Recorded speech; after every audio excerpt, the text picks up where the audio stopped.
Today, the Dallas City Council heard a battery of testimony on the nuclear power plant proposed for nearby Glen, Texas.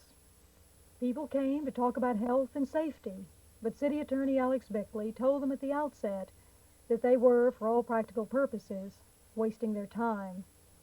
Who are in the audience, due to a Supreme Court decision, the question before this City Council is the one to determine whether or not the expenditure is justified and whether or not they want to include it in the rate base for future rate-making purposes for the citizens of Dallas.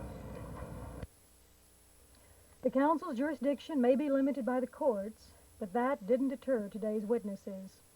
They addressed themselves to the larger issues. There are now about 30 nuclear power plants active in this country. Presumably there will be about 1,000 by the end of the century if present trends continue. Therefore, this is an exceedingly important decision at this point whether or not to move on with nuclear power, and I think that all of the expert advice that can be obtained on this matter should be obtained.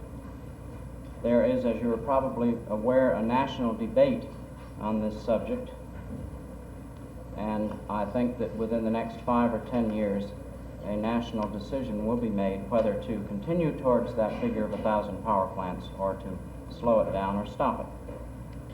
I am on neither side on this question. I simply wish to report what I know about the biological hazards. There are two types of biological hazard from a nuclear power plant. One of these involves the heat that is given off, and the other is the radiation.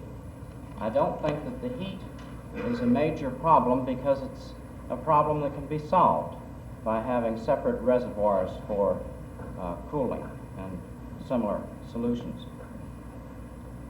The heat is most critical for aquatic life. Radiation, on the other hand, is most critical for humans, and it is this that most people are concerned about. There are other hazards, however, of nuclear power plants. It's possible that there may be accidents which would release unusual amounts of radioactivity. There have been no such accidents so far in this country of any importance. The probability of a serious accident is very low, but it is not zero. And if you have 1,000 plants, even with a low probability, this can be a hazard.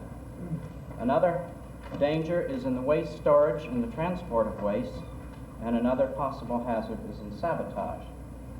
These factors, accidents, waste storage, and sabotage, are questions to which you can get answers from engineers. They're not basically biological problems. One physicist put the issue in political perspective. The people fear nuclear power, he said. Nuclear power will create a psychological break between the people and the power companies, and between the people and the government that approves the plant. It was a sobering observation for a council that must confine itself to the rate-based question alone.